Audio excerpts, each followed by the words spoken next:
Welcome back to another episode of Life's Ambition Podcast. Today we are joined by someone who is truly inspiring. He's going to give his input on his military career and his transition to the accounting world. Without further ado, Harry Ang. Harry, how we doing, man? I'm doing fine. How about you? I'm doing great, doing great.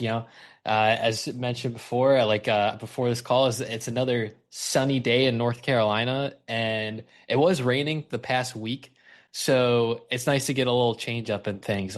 Live right near a pond, and so all the tadpoles are starting to grow up. So you just see a ton of frogs just hopping everywhere as you go. So it's pretty funny. Oh, that's cool. That is very good. We're experiencing a heat wave here too. This is one of 2 days in succession where the heat index is pretty high, and so people are being warned to stay hydrated and go inside if you're getting affected by the heat. Oh, So it's 100%. one of those days. Well, we may get a little rain later on, and hopefully that'll cool it off.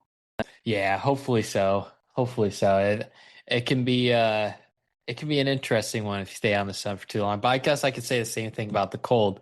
I know we can talk about a lot of different things, but I'd love to kind of dive right on into it. And we know each other from more of the tax world, but I know you've taken many different career paths, and I'd love to learn more about it and where did it all begin for you?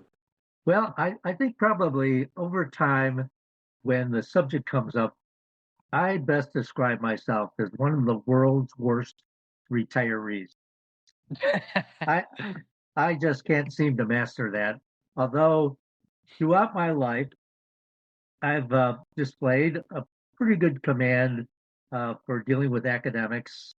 Uh, there is a little bump in my history that caused a career change and things like that. We can talk about that as we go, but for the most part, I've kind of said the academic world is not a stranger to me. It's not something that I'm uncomfortable with, and I, through that, uh, enjoyed a lot of good fortune.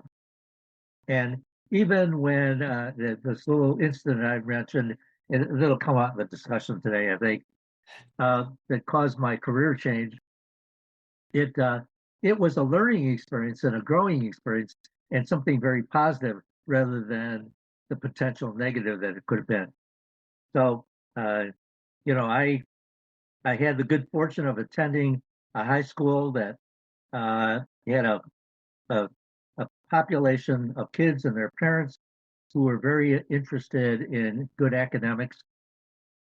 So we had an honors program, an advanced placement program, and things like that. And I graduated National Honor Society. So I was kind of in the upper 10% of the class, my class, which was fairly large, by the way. I think we had 570 in my Wow. graduating class. So Yeah, it that's a good amount. yes. And anyway, from there, I went to the University of Illinois and began my college years. Um, I throughout my younger years, high school through high school, I'd had an interest in tropical fish, and I actually had a pretty lucrative business going on breeding angelfish, even as a high school student. In fact, back in those days, I would sell 1,000 angelfish to local pet shops A every week. thousand angelfish? Yes. And I got 10 cents a piece for them. So I was making a cool $100 every week. And I'm, in Chicago growing up, and I would uh, take public transportation. I would be carrying a cardboard box with a plastic bag inside and about an inch and a half to 2 inches of water, and 1,050 silver angelfish were in that. And I would Holy deliver cow. them to this pet shop every week, making a cool $100. Yeah, so And you were a salesman in a sense.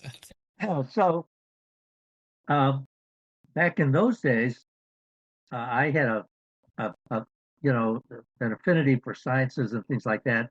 So I thought, okay, maybe when I grow up, I'm going to be an ichthyologist, fancy scientific name for somebody who studies fishes. But as I approached college, graduating high school, I kind of came to the conclusion that ichthyologists, while that might be fun, it may not be lucrative, And so I thought, why don't I become a doctor? And that's what I did. I became a pre-med. And unfortunately, going away to school was a quite a great experience. Um, as a young man in those days, uh, I became acquainted with three things. One, the freedom that came with being away. Two, that there were things called beer. Three, and I discovered women and also a penchant for playing bridge.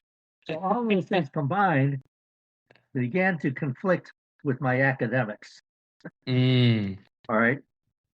So after about a year and a half as a pre-med student, I came to the realization that, look, my grades, while adequate, were not going to get me into a med school. If I were to get into med school, not of any, merit, things like that. So I decided the wiser track would be to find something else to do. And I was a member of a fraternity in college. And a lot of my fraternity brothers were all seeking professions, lawyers, accountants, doctors, and things like that. Yeah. And, listening to what they're studying, I said, the study of business is something that I have a natural penchant for. So let me shift into that. Well, that was fine, but my grades were not strong enough to transfer into the College of Commerce downstate, free and clear. And so I was placed on an all C probation. And I said, okay, what's the big deal? Right. So I took 5 business courses. And because the U of I is a land grant school, you have to take ROTC or something like that. And I was enrolled in Air Force ROTC. Now, unfortunately, the my attendance in class suffered while I was pursuing mastering bridge, learning about beer, and discovering women. I think my attendance barely reached 1 out of every 6 classes. In other words, about a 16% attendance rate. Nice. Now, I was making deals with all of my TAs. I'll write special papers and research this and stuff like that. And I managed to get a C in accounting as well. And accounting was a flat curve. It was 90 to 100 was an A, 86 to 91 plus was a B, 80 to 85 something was a C. Oh, And then totally different grade scale it system. was, it was just totally. And so at the beginning of class, they would give you, here's the layout, here's the number of hours exams you're going to take, here's the number of quizzes you'll have be exposed to, and attendance and things like that. And we'll just add up the points and see where you stack up. Okay. Mm-hmm. Now, that's all well and good. I'll come back to that subject in a minute. But unfortunately, as somebody enrolled in Air Force ROTC, the professor of military science who headed my section was a major, and he says, Cadet Eng? And I said, yes, sir. He says, you seem to have difficulty managing time. And I says, I'll grant you that, sir. Like, I got bridge. Yeah, says, what's the point? All right. He says, I'm going to give you back 4 hours every week. And I said, well, that's very kind of you, sir. What's the condition of that? And he says, well, I have a rule here. 3 cuts and you fail automatically. And you've already had your 3. And so you may as well not show up anymore because you haven't shown up much anyway. and so I said, okay. So I picked on books and I walked out. Well, fast forward to the end of the semester, I end up getting 5 C's, all in my business courses, and 1 F in Air Force Science. Yeah, Okay. for the three unexcused absences. So Gotcha. I'm going to go and talk to the dean and cop a plea and see if I can stay in school. Okay. So I go to the dean's office, and the dean's office was just a little office because he was kind of like an associate dean or something. But to me, when I opened the door, I opened it and saw this man sitting behind a desk. And although it was maybe only about 5 feet into the room, it looked like he was at the end of a bowling lane, you know, all the way down. From the anxiety. and, and he's got a stack of these IBM cards. Excuse me. And he is running his thumb up the edge of it. And he says, Mr. Rain? I said, Dean. He says, you know what this is? And I looked at it and I said, oh my gosh, it looks like about 50 or 60 reasons why you might say no. And he Yeah. said, right. Okay. Now, I got to tell you, that's probably the first time that my bullshit was not strong enough to prevail. And I learned an important lesson at that moment. Okay. It says, first of all, you're ultimately responsible for your own actions, you know, and if you're trying to get through life by how much you can bullshit, it's not going to be a very successful thing. So you got to grow. And, No. unfortunately, that's something I learned that lesson. It was a hard lesson to learn. But as I walked out of that, I said, he's got a point. And so I had to retreat back to Chicago and now confront my parents of, here's this kid who they never had to worry about academically, you know, is hmm is Yeah, now because going to be you're a National Honor Society for your high school. They're like, oh, right, he'll do great in college. right. I do want to bring up the lesson that you're mentioning is that at a certain point that you do need to grow up. I feel like that's very tough for 18-year-olds to know or 20-year-olds going to college who have had a support system around them for a long time. So to be on their own is difficult. And for you, it was this interaction with the dean to be like, hey, all right, you got to start figuring it out. But what tips would you recommend for someone that's not necessarily hasn't had that occurrence yet or is still kind of thinking like, whatever, like life's just going to kind of go my way? Well, I, what I learned, and I don't know how factual this is, but it's just my belief. Um, what our value system at any one point in time is kind of like a summation of all of the experiences we've had.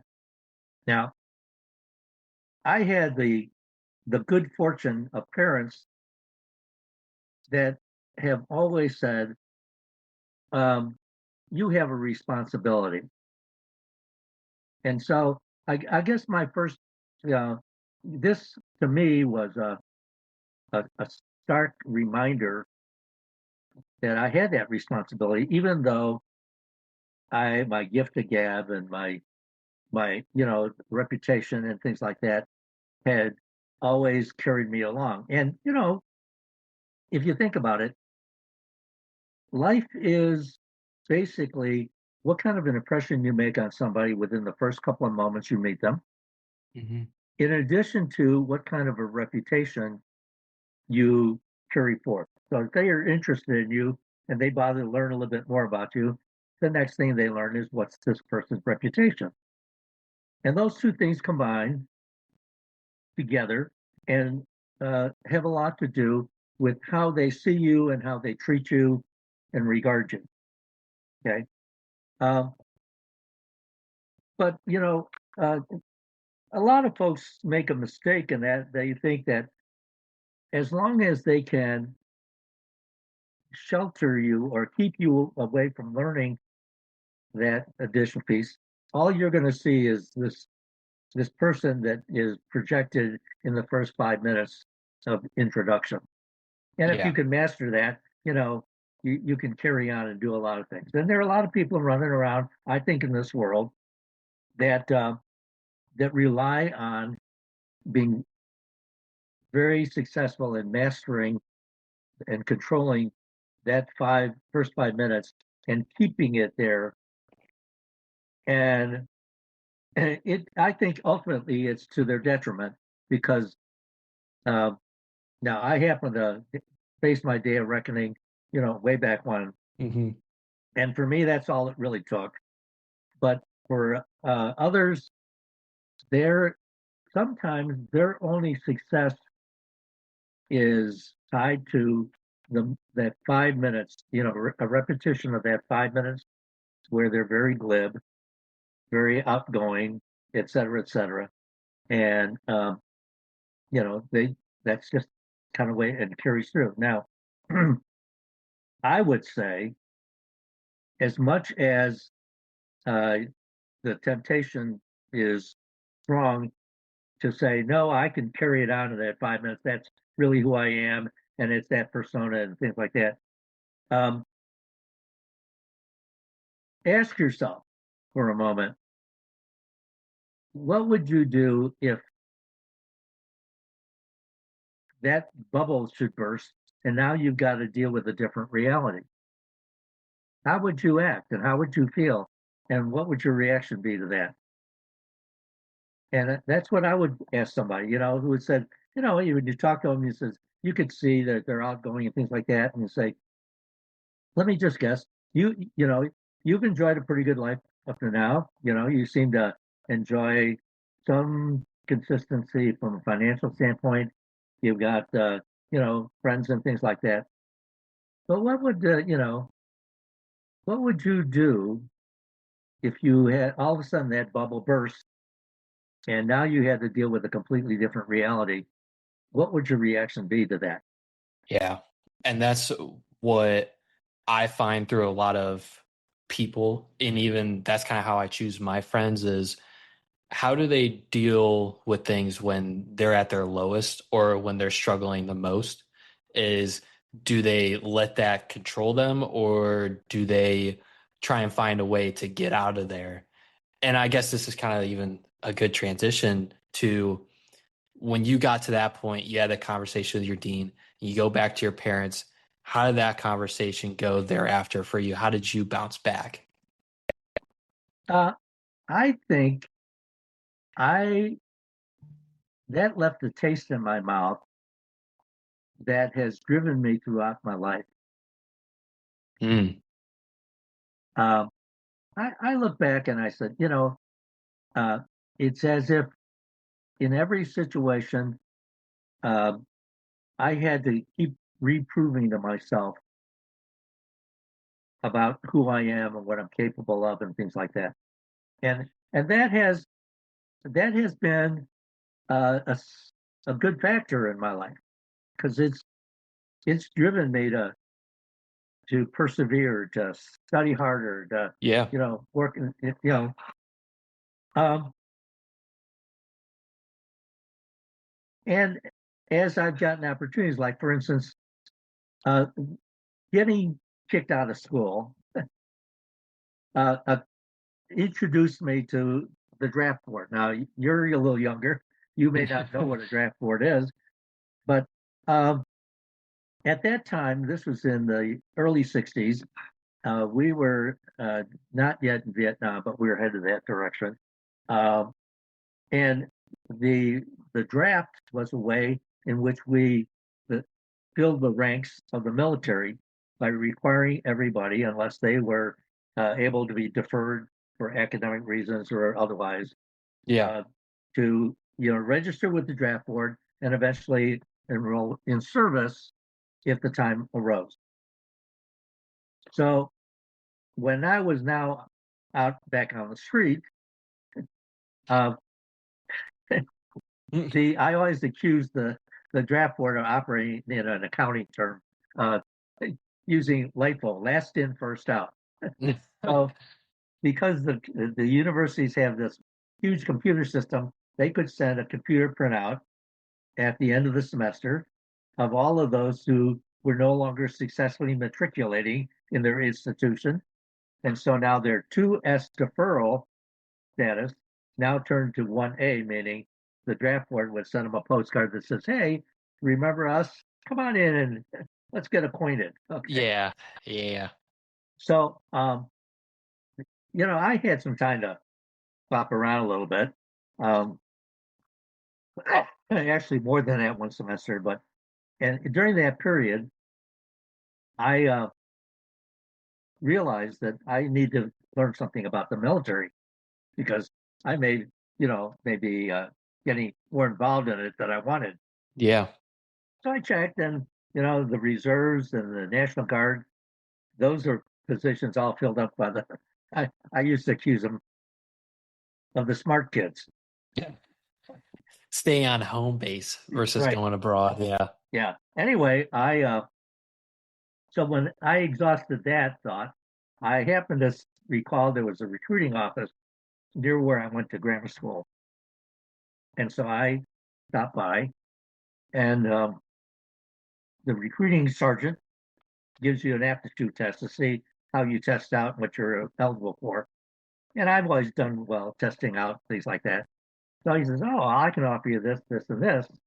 One of which was electronics school at Fort Monmouth, New Jersey, in a field called cryptographic repair. What's that? Well, it's we have a nuclear capability in the United States military, and all of the releases that would tell field units they have the president's authorized nuclear release comes through a secure communications channel, and it is secured using a cryptographic device to do that. Oh my goodness. I thought you were just gonna be like, yeah, we're doing cool computer stuff. That just sounds crazy. And so for a nuclear capable unit back in those days, the message would come by secure teletype. Okay. Okay. So the message would be broadcast over secure radio waves, deciphered and printed out, and that would set off this thing in motion. Okay. And I was to go and learn how to repair equipment like that. And I said, wow, that's something, that it's academically, it's moving forward, it's a new field. Let's see how I could do. And I said to the recruiter, I said, look, if I'm good enough to be offered this, why don't I just wait and see if, you draft me and you send me to school? He says, that's a good question. He said, look, if we draft you, we only got you for 2 years. If you enlist, get to school, you have to enlist for 3. But the difference is, if we only got you for 2 years, most people that we bring in, we can only teach them 3 things. Okay. Mm-hmm. 1, how to dig a hole. 2, how to point a rifle downrange. And Yeah. 3, how to move from point A to point B using the tools that God gave you called your feet. Which is extremely limited training. Right. So I got it. All right. So, so I said to myself, all right. And I signed up for 3 years. Okay. That began my military career. And through that, through a series of things, and I could spend a couple hours talking about this, but we won't today. I actually went to Fort Monmouth, enrolled in that school, and at the end, I graduated at the top of my class. And along the way, I was selected for officer candidate school, which began the next chapter of my military life. As a officer, I was commissioned in 1966 as a second lieutenant field artillery, and within 4 months, I was on my way to Vietnam to serve with the First Infantry Division in combat. Well, thank you for your service. Well, you're quite welcome. the good thing there was uh, I had the good fortune to serve under some officers that were tremendous, and they took me under their wing and mentored me throughout my career. And 30 years later, I came out and retired from the military as a full colonel, having experienced the Army sent me back to school to complete my undergrad. And this time I did it in accounting. In 2 years, I essentially did about 3.5 years of accounting.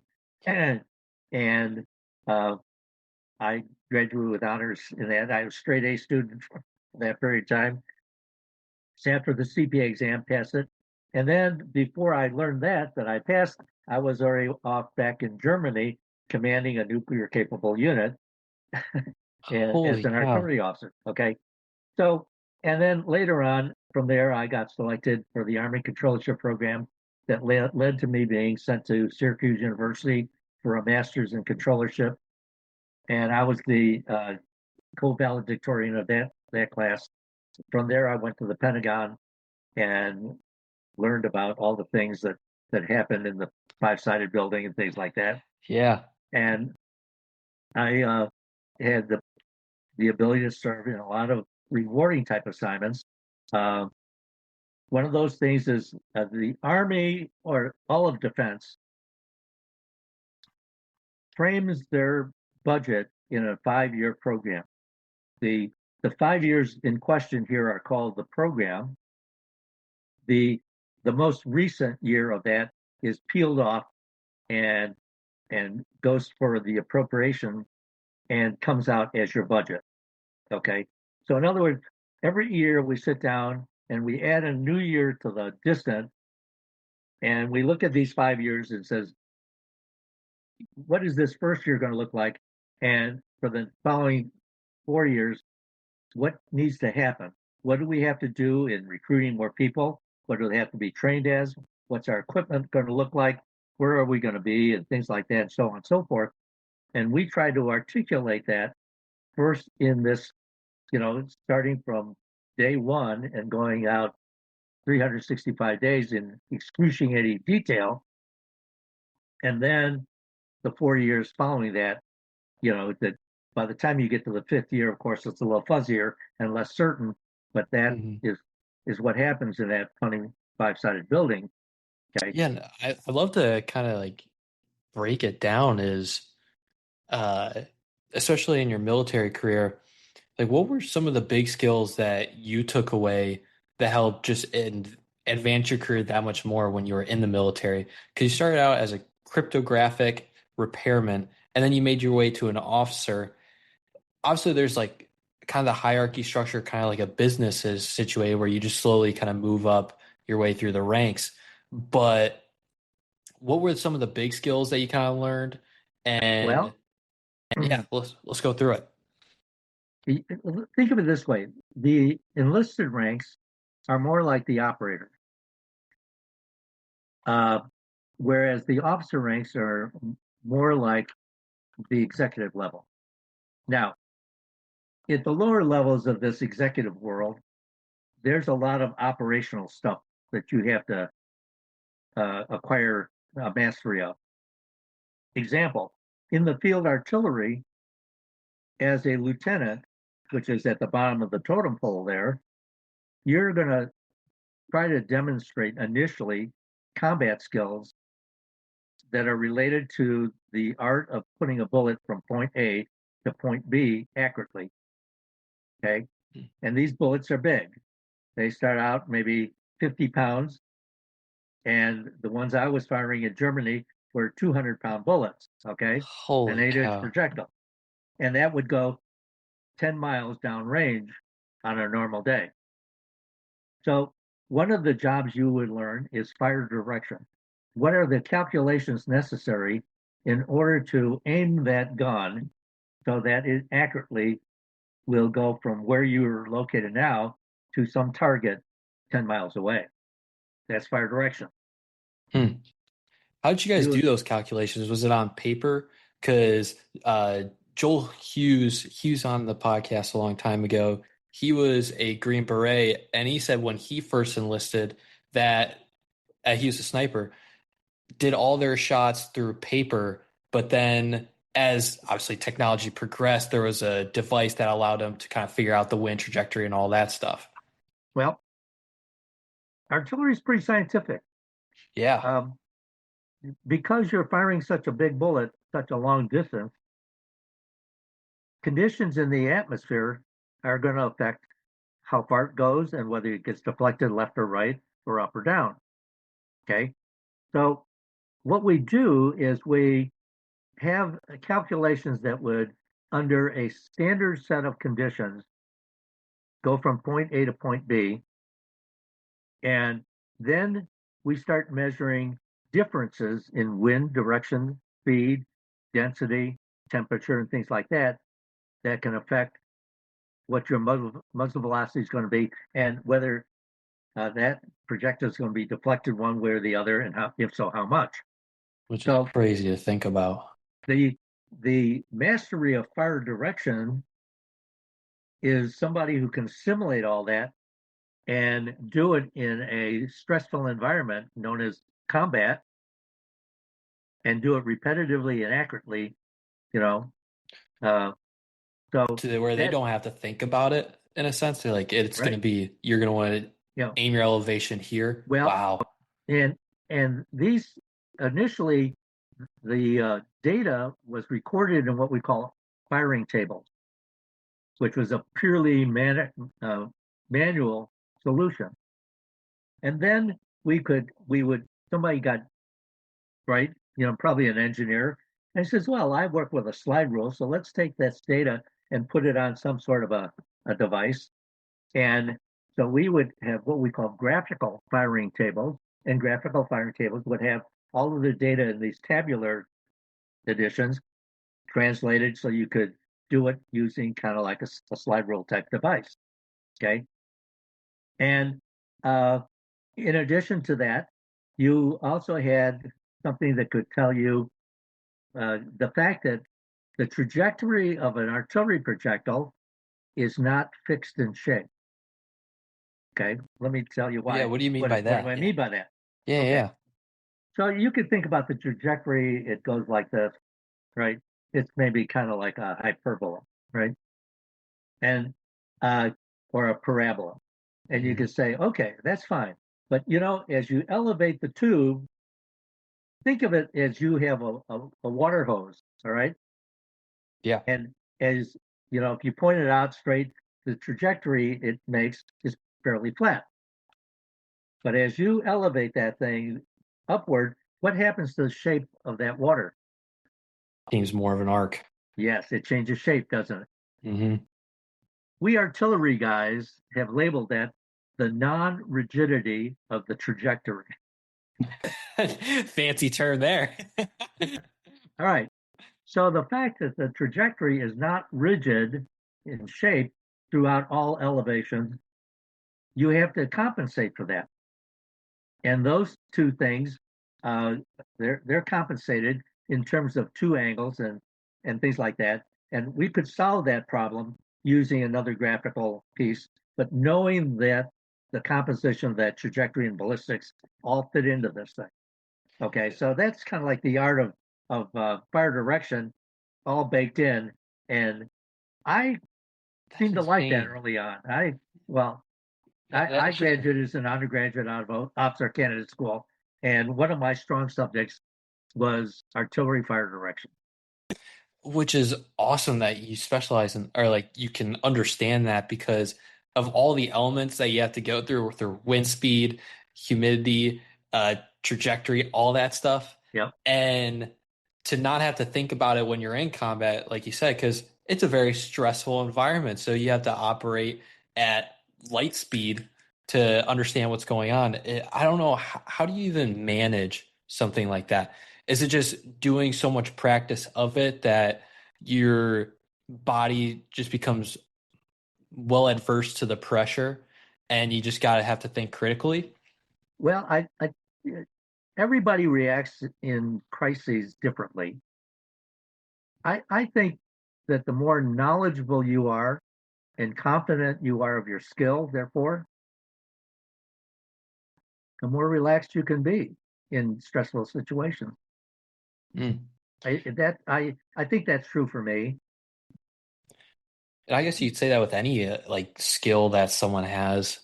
It could just be riding a bike for the first time or even just running. Like once you do a certain distance one time, you start to pick up a little more skills, or even just like a work task. You may not know anything at the start, but once you're done, then you're like, all right, I can do this again. Yeah. And then you kind of keep going from there.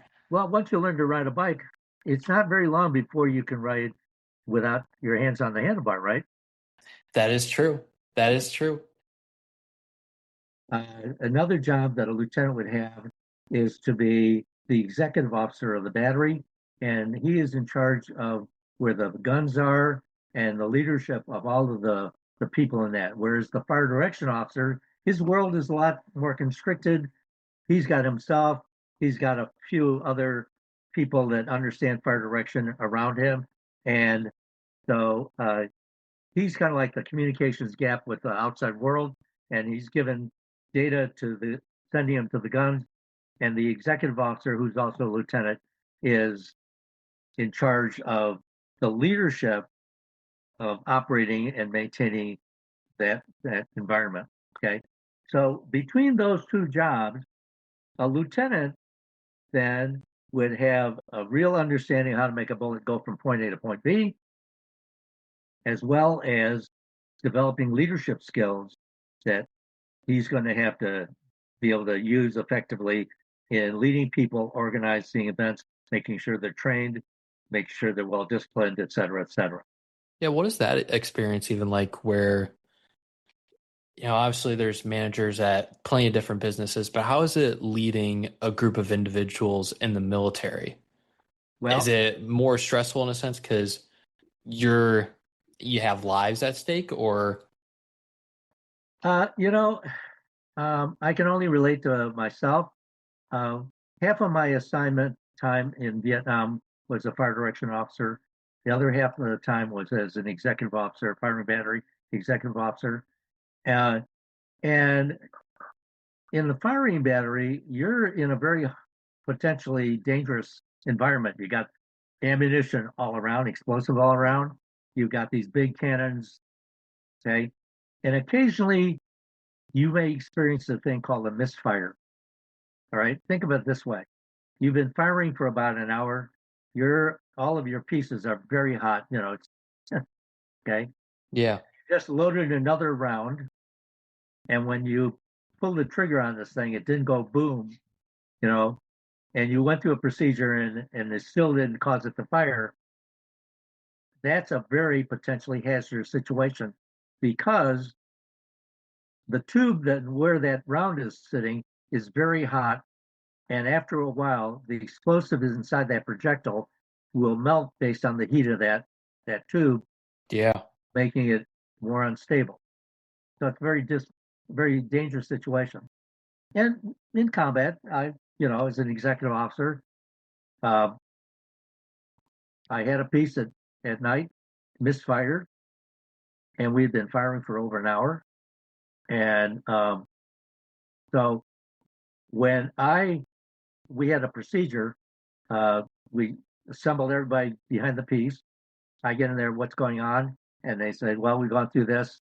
And so my action was because all of that crew had not experienced something like that, or they knew that a round had blown up in another unit not too long ago, they were fearful.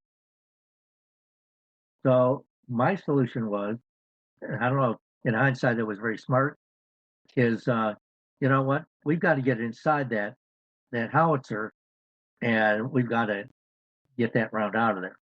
Okay. We've yeah, either got to fire it or we've got to try to punch it out. And firing is the safest way. And they wanted to stay out of that piece, not going. I said, follow me. And we went back in. And, the sergeant there, he says, sir, I'm not going. So I said, Sergeant, you are. And otherwise, go sit over there and I'll fire you. We'll deal with that later on. And I said, Corporal, follow me. And we went in there and we primed it and attached a long lantern on it. We all evacuated these. And fortunately, on our third attempt, in which already 15 minutes had elapsed, and we know that that round is getting hotter and hotter, and the high explosives in it are getting more unstable. Yeah. Okay. All right. So that was a favorable outcome to a dangerous situation. And I think in doing that, the rest of the unit, I'd have just taken over as the executive officer about a week before. And Wow. so, you know, A big decision. they don't know me, right? Mm-hmm. I'm just this young ass kid who's, you know, kicking their butt, making them do what they're supposed to do.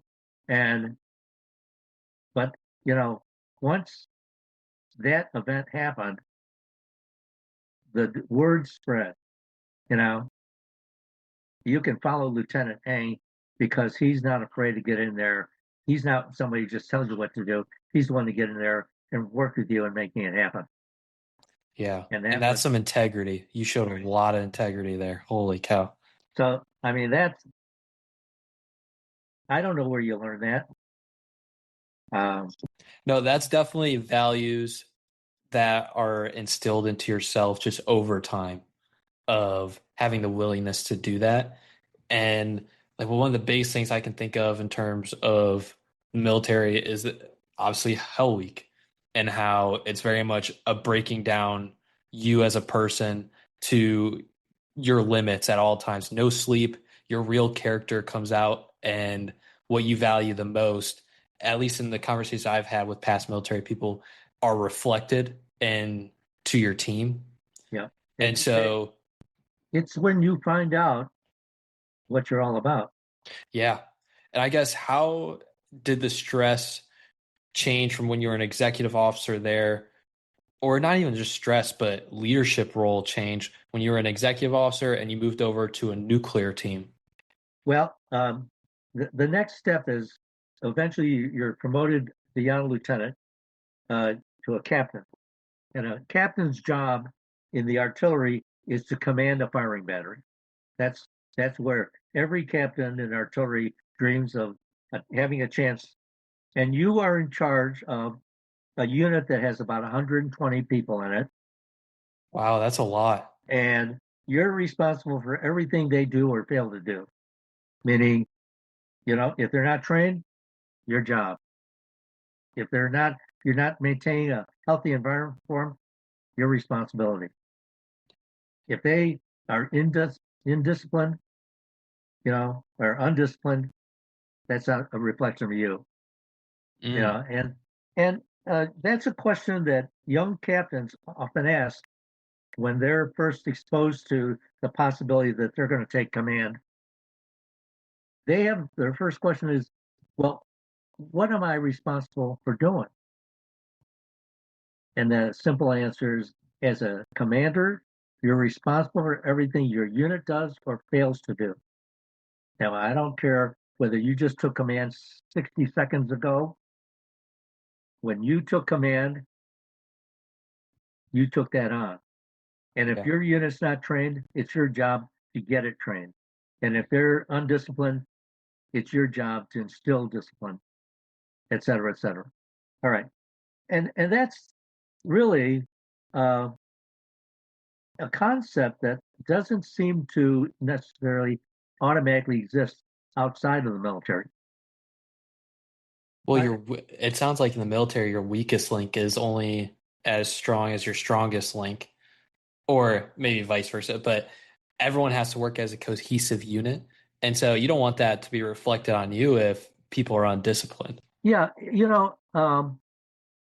I talk like this concept is 100% throughout the military. Unfortunately, not everybody in the military all the time embraces this concept. So What do you mean? we will have people that have been in the military that are in a leadership position that unfortunately have not really learned and embraced that notion. And we've seen that. I've seen people that have been promoted to some of the highest level ranks in the military. And Wow. I tell you, I know something about them. I wouldn't give, whatever it takes to blow them to hell. Then I don't understand why they get to that rank then to begin well, with. yeah,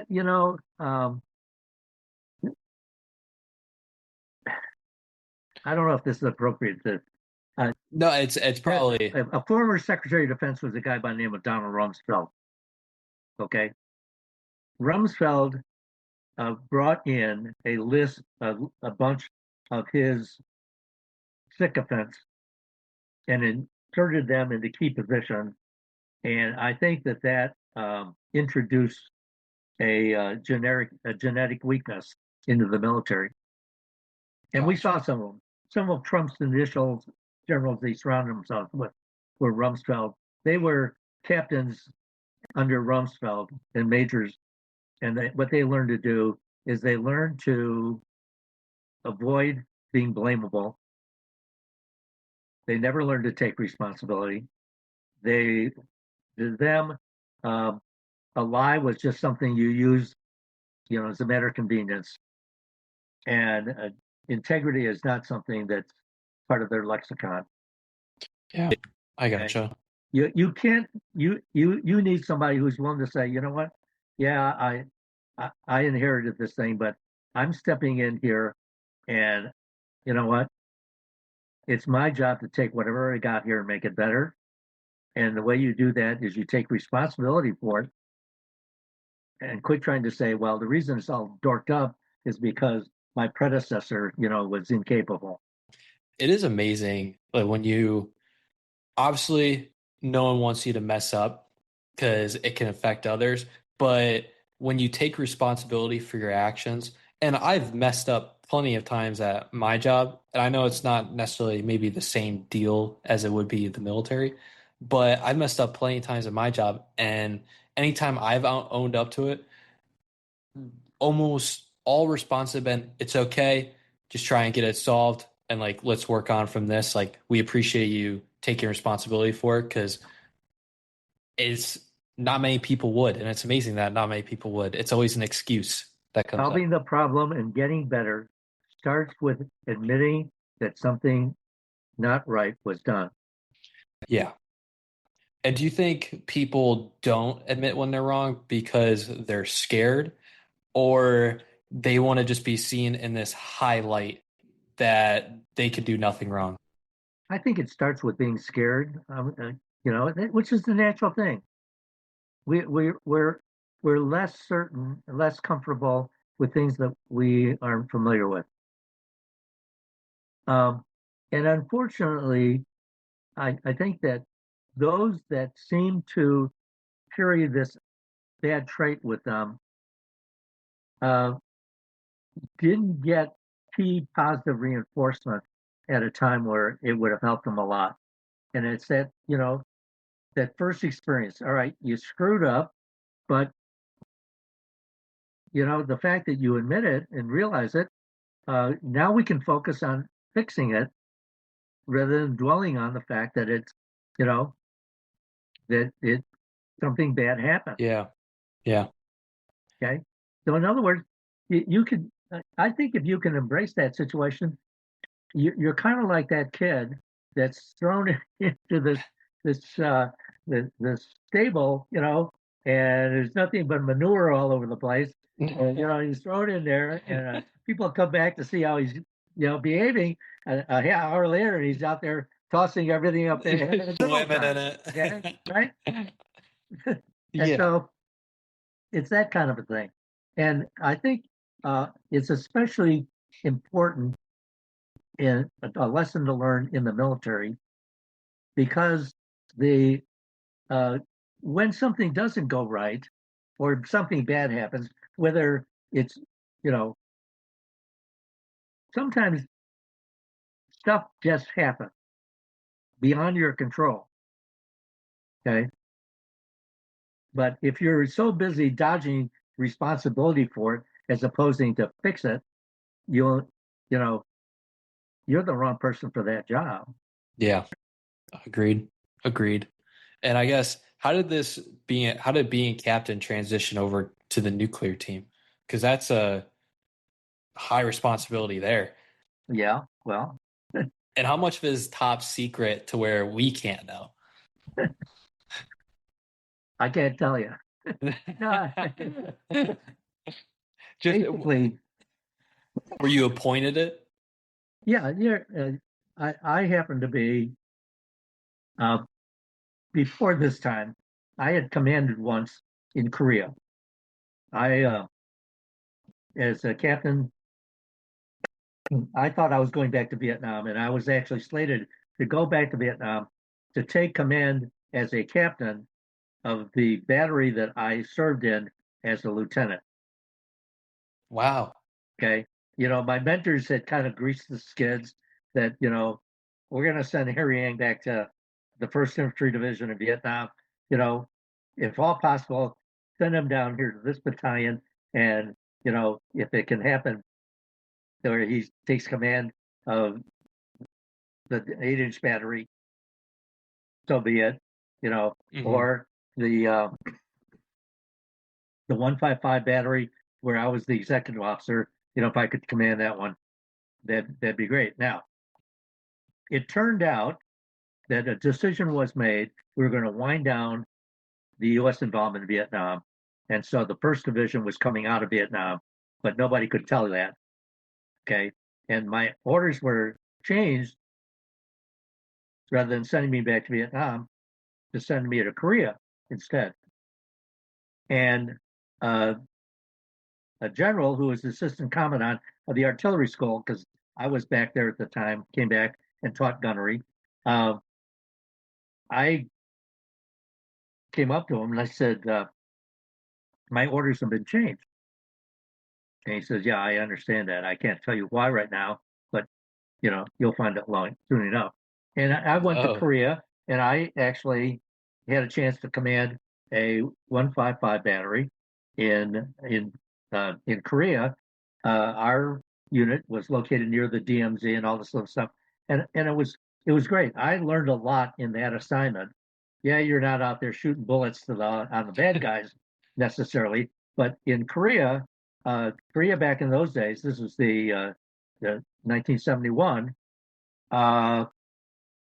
was we're still at war. You know, And Korea is not. There is no peace agreement. There's only an armistice, which means a cessation in war and fighting. Okay. Mhm. So my unit was a unit supporting U.S. forces along the southern border of the DMZ, and I learned more there, I think, on how to lead. I was my own compound commander. In other words, I was in charge of the real estate, bringing in water, making sure that a lot of necessary life support functions were maintained and things like that. In Yeah. addition to the tactical mission of being able to, you know, point your guns in a direction that in the heat of battle actually use them. Yeah. So that actually worked out well for me. And then as a result of that, um, that's when the Army said, "Okay, you are qualified. You can. We're going to take you out of the mix for 2 years and send you back to a school that'll accept you." And watch my lips saying, do not come back without a degree. Do we understand each other?" I said, They "Yes, do. And so I went back and I applied to the University of Illinois. And I wrote to them. I said, let me identify myself. I was matriculating here a number of years ago, and that didn't end very well. And I'm mindful of that, and I just want to no hidden agenda here, but I've been offered a chance under the Army to come back and spend 2 years, but I must be able to in that time successfully complete the requirements for an undergraduate degree. Is that in the cards? And they said, we accept you. We've had good experience with other people like you. And so welcome back. And I went back to U of I. And like I said, I did about 3.5 years of accounting work, all in the span of 2 years, summers included. That's And, grind time. you know, so from there, I after the CPA exam and before I found out what the results were, I was already on my way to my next assignment in Germany, where I was, assigned as the commander of this firing battery, 8-inch firing battery, in Nuremberg, Germany. So uh, from that point on, you know, I've been blessed a lot of different ways. Um, I can't even begin to tell you. We offline, I could tell you these kind of war stories. You would Yeah, think you're just all making good. this up, and I said no, you can't make this stuff up. But No, you can't make up that stuff. And I guess when you had the opportunity to work for the Pentagon, how was it a surreal experience? Was it, whoa, there's a different level of like government involved here than anywhere else? Because the Pentagon's the big one. to me, I just thought it's the natural order thing. They said when you get to this point, the next assignment is you want to go to Washington and work on the Army staff. And out of graduate school, okay, at Syracuse University, I was assigned as part of the Army Controllership Program. Uh, and from everyone that was in my class had a follow-on assignment. We were all military or military civilians, DoD civilians in this class of 30. And um, one guy didn't succeed in this thing. And originally, I was earmarked to go to Hampton, Virginia, and serve at another place uh, when I graduated. And I wanted to get to Washington, and it happened this guy whose assignment was going to be in the Washington area, but didn't survive this thing. Okay, Yeah. so I took his place, and I showed up, in Washington, and all of the folks expecting him says, "What are you doing here?" Okay, well, I'm the backfill. Okay, oh yeah, right. He's not one of us guys. He's a field artillery guy. These were adjutant general guys, and he was in to be a job in the adjutant general center. Okay, but it got me to Washington, Yeah. and then my mentors from Vietnam days and stuff like that. One of them was now a 3-star general, and he Wow. told this 2-star general and says, look out for this guy. He's coming in, you know, if you can, grab him and put him in your organization. And his organization happened to be one that had the responsibility of putting the Army's 5-year program together. He was a 2-star general. His name was Max Thurman. And Mhm. and so uh, before long, I've been in the Adjutant General Center, and I, take advantage of whatever you got. Yeah, And is I this where never, your accounting degree came really into handy of not at creating these that point. 5-year plans? Not, just being a good analytical person and a problem solver. Okay. Um, numbers, you're working with numbers, but Yeah. to understand what you're learning is you're understanding the federal budget process. How Mhm. does, how does an idea and a want turn into a reality funded by federal funds? Yeah. And you'll learn about the authorization process, the uh, appropriation process, where these different laws.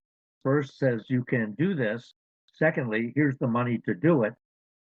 Okay, Hmm. and it goes through that and all of the different steps, and then the military goes through a very disciplined 5-year program that I talked to you about, and it's called the Planning, Programming, Budgeting System, and that's what it uses across all of DoD, Department of Defense. So um, that's kind of what one of the things I learned uh, as part of my master's work at Syracuse University, because somebody would come down from Washington and talk to us about these things and stuff like that. Yeah. So getting there, uh, you do good work for people, they'll recognize it. And if they do, they might have wanted to kick your ass out of there to begin with because they didn't know how the hell you showed up on the doorstep when they were expecting one of their guys. But then after a while, they don't want to let you go. Okay. So it took that 3-star general who was a lieutenant colonel when I first worked for him, you know, he now asked my 2-star boss, he says, "Hey, when are you going to transfer here? Let him go, And that was another thing. But it's all of these things how they play together. As a matter of fact, when I was at Fort Monmouth, finishing my training as an enlisted person, and by this time I already known I was selected for officer candidate school, and so I was on hold instead of going to my original assignment, which was to sent me to Germany in this enlisted field. I was on hold waiting for my class to open up for officer candidate school. So I was detailed to the lab that would teach the senior non-commissioned officers from the field coming in. They would learn how to install and maintain the new equipment that was coming in. Yeah. So here I am, a PFC, which is not exactly the lowest rank, but close to it. And I'm working in this lab, helping to teach these senior non-commissioned officers, about this stuff. And this one guy comes to me and he says, "I don't understand. Why are you in here, as part of the instructor group when you're obviously pretty junior?" And then I said, "Well, I just graduated and I'm being held over here waiting for officer candidate school, my class to start." He says, "So which one is that?" And at that time there were two, artillery and infantry, and I wisely selected artillery because I knew what the infantry did. And so he says, "Oh, Fort Sill School for Boys." And I said, "Yeah, right." I said, "So you kind of talk derogatorily about that. Are you from Fort Benning, which is the infantry school?" He says, "No, I happen to be the com chief at Fort Sill."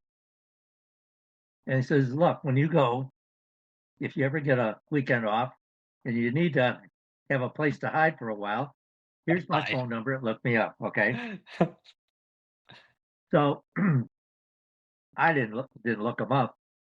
It wasn't until after I graduated from OCS and went to the first unit before getting reassigned to Vietnam. And I invariably, and there's a long story about that, end up as being assigned a position called the headquarters battery executive officer, who also is the assistant battalion commo officer, communications officer. And we were preparing for this big inspection, and since it's a nuclear capable unit, it had 2 pieces of radio teletype equipment, and of course it has in the front end of it cipher gear. And we were authorized the new family of equipment, and we didn't have it. And with the old equipment being as antiquated as it was, the potential for failure was a lot higher, Yeah. So I said, "Well, where's the new equipment?" And everybody I asked, it says, "Well, we're scheduled to get it, but we won't get it for whatever reason." So that's when I remembered this guy I had met almost a year earlier. And so I found his phone number and I called him up, and he was still there. And I said, "Remember me? Well, I've morphed from a PFC to I'm now a second lieutenant." He said, "Well, welcome, Lieutenant. What can I do for you?" I said, "I'm now the battalion assistant commo officer with this unit, and I'm looking at this equipment. how come when are we supposed to get it? He says, honestly, I had your equipment for the last 6 months, but I don't have the staff here to install it. Mm. Okay. So I finally, after a week or two, I called him and I said, suppose I were able to find you somebody who we both know is school trained and highly qualified on the installation of that new equipment.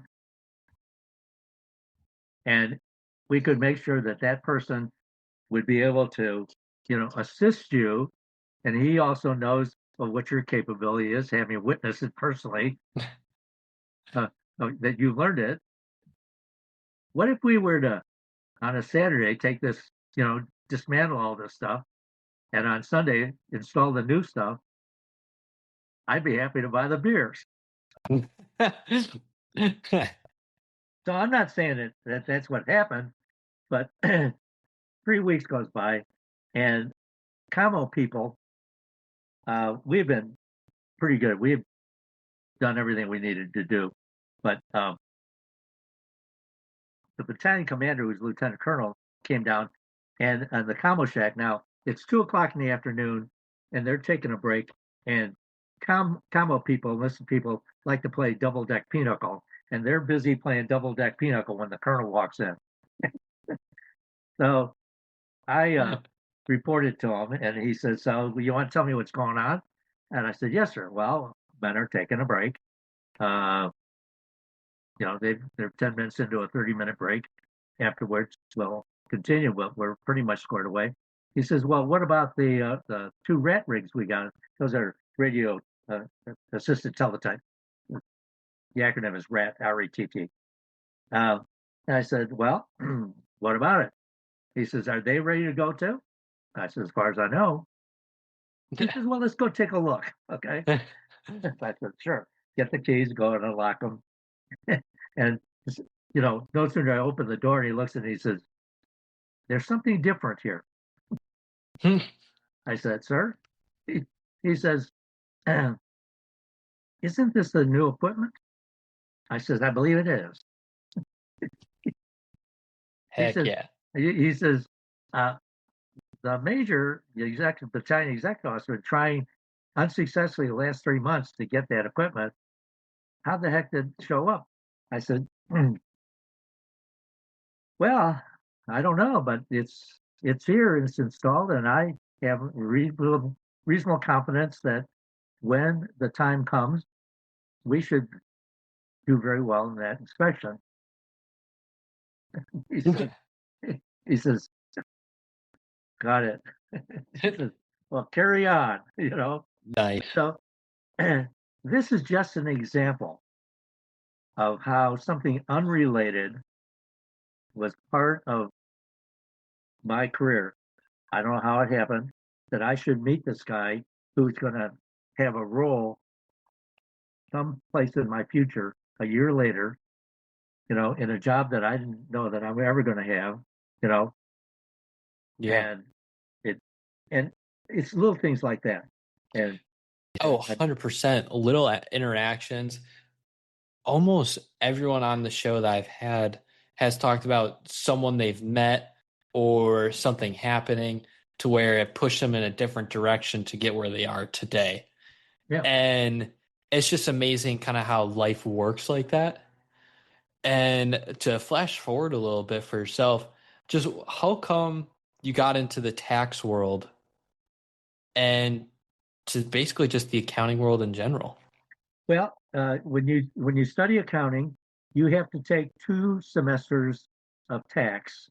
The first semester is individual. The second semester is business and estate.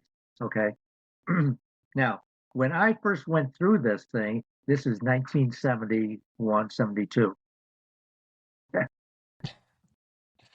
Uh, but coming out of undergrad with that, you know, I said, hey, there's a need for that, And so when I went to Germany to take command of that artillery battery, and I was inspecting my troops, I'm discovering, and here it is. This is like August already. all of their W-2s are still sitting in their lockers.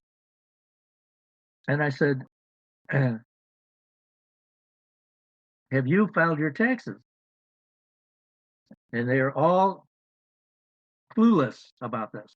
And they're almost all to a T deserving of a refund. Okay. So, my exposure to this and knowing about this and seeing this, all right, now it suddenly dawns on me that at the operational level, a unit where you got all of these soldiers for the first time are receiving income that taxes are being withheld on, and because they're barely making anything, they're going to get a full refund of all of that. Okay. But they don't know how to file it. And guess what? Most of their non-commissioned supervisors weren't all that savvy either. So Really? It happened that I met this lawyer, this judge advocate general lawyer, who was teaching us new commanders, about military law and all this other stuff. And I also knew that the staff judge advocate had proponency for providing tax assistance. So I said, how come I got a unit here that almost to a T, nobody's filed their tax return. And I said, he said, well, you make a request, we'll come out there and talk about it. And I said, I'm making a request. So, and that's when I discovered that they had no tools to facilitate this thing. All right. The best thing they could do is come out there and kind of tell the people, well, you're supposed to do this. Yeah. All right. And it was disjointed. I've got 100 and some odd people here that they're all dorked up and we need to fix this thing. Okay. And so that's when I said, if we could write a computer program so that we'd have, if the commanders, captains like me, would hold a session with all their troops and have them just fill out this thing that was, kind of a mark sense type of a thing so that it could be computer read, and then just feed it in. And what that would do is it would generate a printout profiling every one of these guys so that a staff judge advocate can look at this thing and bring the appropriate forms that they're going to need and stuff like that and sit down with these troops and get it all done in a session. Would that be really great? It would be great. Yeah. So when I left after 3 years, my assignment in Germany, I was selected for the Command and General Staff College. And while there, I and a finance officer got together and we wrote a computer program, which we called InfoTax, which would do exactly that. They'd just essentially use a pencil and, answer a questionnaire and highlight this thing, fill it in and send it in. Back in those days, you'd have to compile these things and get it done. Hey, we did that. Which is amazing. That was, so I've stayed interested in that. And then, of course, I was selected later on for the Army Controllership Program, a master's program, where I got an MBA at Syracuse University. And, and so from there, I went to the Pentagon. And now you're seeing Big Decision Central, where all the stuff, happy stuff happens. And I ended up working for this 3-star general who at that time he was 2-star, and then he got promoted 3, became the controller of the Army. And he, I get sent to a lot of different places and stuff like that too. But when I come out of the military after 30 years, I went into corporate America for 10, but I'm using my skills as a financial analyst slash CPA, college educated accountant, etc. And when in corporate America, I did a number of jobs, and at 10 years, I retired out of corporate America. And then now I'm looking around, what am I going to do? Well, after reading 2 newspapers cover to cover by 10 o'clock and looking up and say, what's for lunch? I just, came to the conclusion, this is not a healthy thing to do. So what should I do? And I said, well, gosh, I could dust off my CPA credentials.